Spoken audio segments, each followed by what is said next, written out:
Shalom Israel. First and foremost, I want to say all praises, honor, and glory to Yahweh Bahashim Yahweh Shai.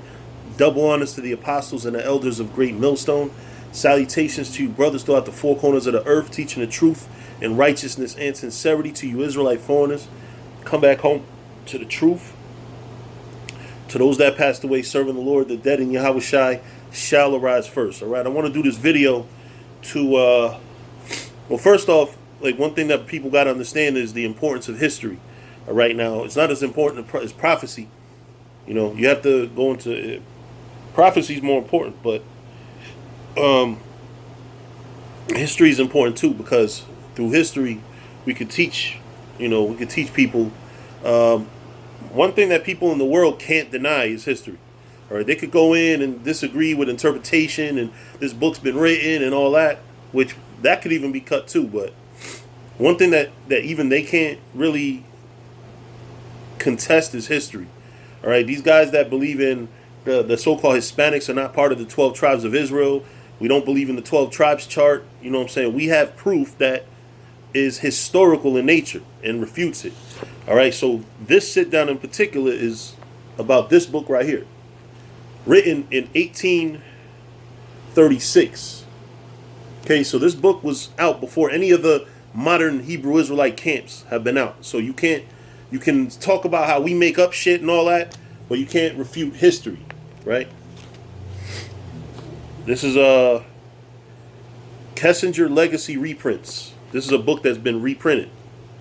You know, not revised, not changed, but reprinted. All they did, they didn't change the wording. All they did was, you know, re-put it out, basically. This is by Barbara Ann Simon.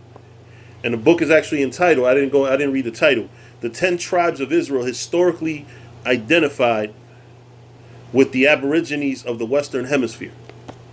Okay, so the title already tells you the Aborigines of the Western Hemisphere, which are the ancestors of the modern day so-called Hispanics and Native Americans, are identified as the 10 tribes of Israel in the scriptures. Now, to begin with, I'm not going to go over everything. Like, if you really want to go over everything, y'all can buy these books yourselves, to be honest with you. I'm just going to go over the main points in the interest of saving time. You know, why, you know, because that's the thing about history that you got to understand is very tedious. You know, if you want to read history and understand history, you're going to be bored. A lot of these books are very boring. Like, that's why it takes me so long to get through a book, because I'm already busy as it is in life. You know what I'm saying? And to get through a book sometimes is like, first off, I got to have the book on me. Second off, I got to have a highlighter on me. Second off, I got to have time to read the book. You know what I mean? But anyway, to start getting to the points, I'm going to start at page 3. All right, it says, Don Bartholomew Las Casas. That Las Casas was firmly persuaded that the Indians were descended from the Hebrews is evident from his own words. Okay, and he was a first bishop of Chiapa and highly worthy of memorial among Indians, so-called Indians, which is the, you know, what they later called the Israelites. Right? That portion of the work containing, this is page 4, an account of the religious manners and customs of the New World meaning the so-called Indians, right, was termed apologetical because he must have endeavored to palliate in it some manners and customs which were used as a plea by the greedy proprietors of encomiendas to press the crown to deprive the Indians of all civil rights and to reduce them to the condition of absolute slavery. So that's the reason why the study of the so-called Hispanics being Israelites, or the native people of the Western Hemisphere being Israelites, was suppressed because they didn't want to give them dignity. They wanted to take dignity away from them. They wanted to take rights away from them. So how are you going to tell them that they're the greatest people on earth, yet tell them they don't have no fucking rights? You're a slave, right? So page 6, the Archbishop of Mexico, Cardinal Lorenzana. So you got to be very careful. These books, they have to actually quote people. You know, they have to quote people.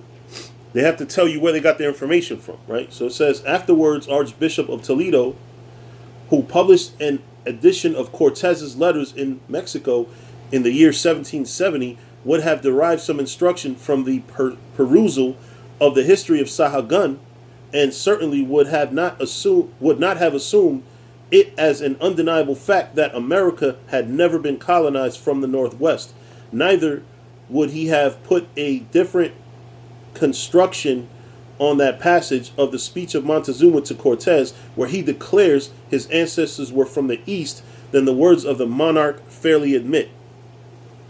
Okay, so one thing we have to understand is that how the Israelites got here. They got here from the East.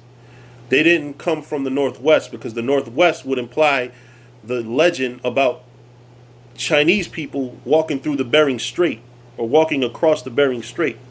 That's false. That's totally false information. I was taught that as a little kid by the so-called white man. The Israelites came on ships from south to north. And they started at the bottom of South America and they worked their way up. Hence the reason why the natives of the Caribbean originated in Central America. I move forward. Verse 7. Sahagun, when engaged in the compilation of his history after it had been taken away from him and again restored, received 3 cautions. First, to write nothing to prove that the Hebrews had colonized the New World.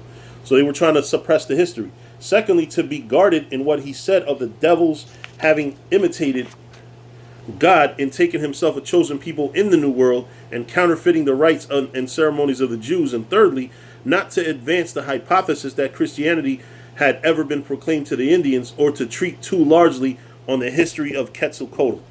So they were trying to cover up a bunch of history. The so-called white man is the devil.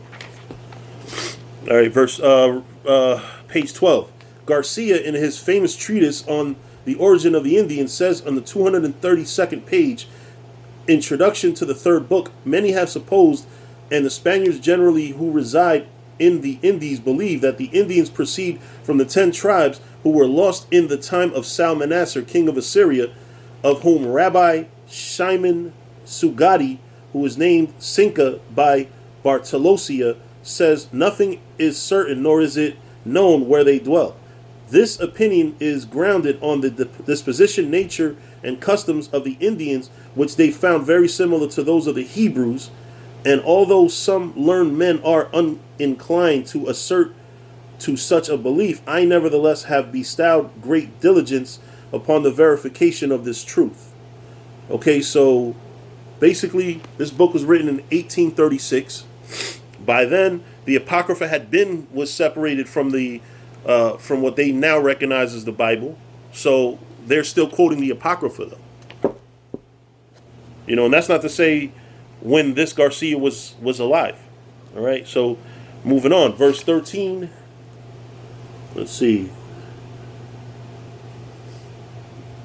Page 13. In the 6th chapter, which is the most curious of all, he institutes a comparison between the Jewish moral and ceremonial laws and those of the Mexicans, and shows how nearly they agreed.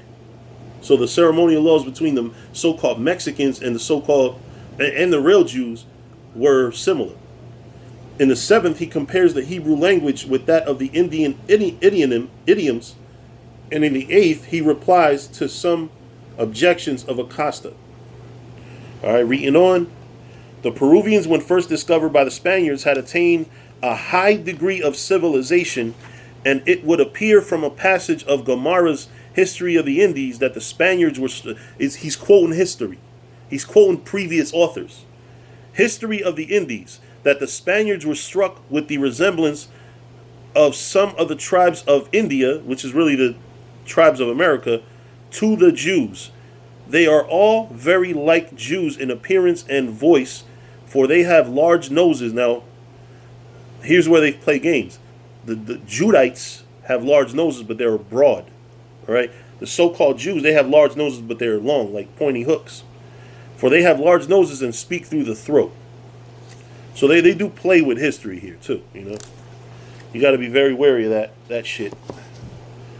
You know, but reading on, verse 18, Torquemada, acknowledging that the religious rites, ceremonies, and even moral laws of the Indians closely resembled those of the Jews, thought it more probable that the devil had instructed the Indians in them than that the Hebrews had carried them over to America. So in other words, he was trying to say that the so-called Indians were following those laws as instructions from the devil. That's how much hatred the white man has for you so-called Hispanics and Native Americans, that they said, listen, they got that from the devil. They got the laws of God from the devil. That's how much hatred these motherfuckers got. Because you got to read history, man. Like I said, it's a very tedious process. I read this whole book. It's over 360 pages. I'm only giving you maybe 30 pages. You know, and this is just the main stuff. There's also stuff that I highlighted that's good, but it's not, you know, not straight up cut doctrine type. You know, it's just good backup edification, but it's not straight up like cut it. You know what I mean? The commentator, page 25.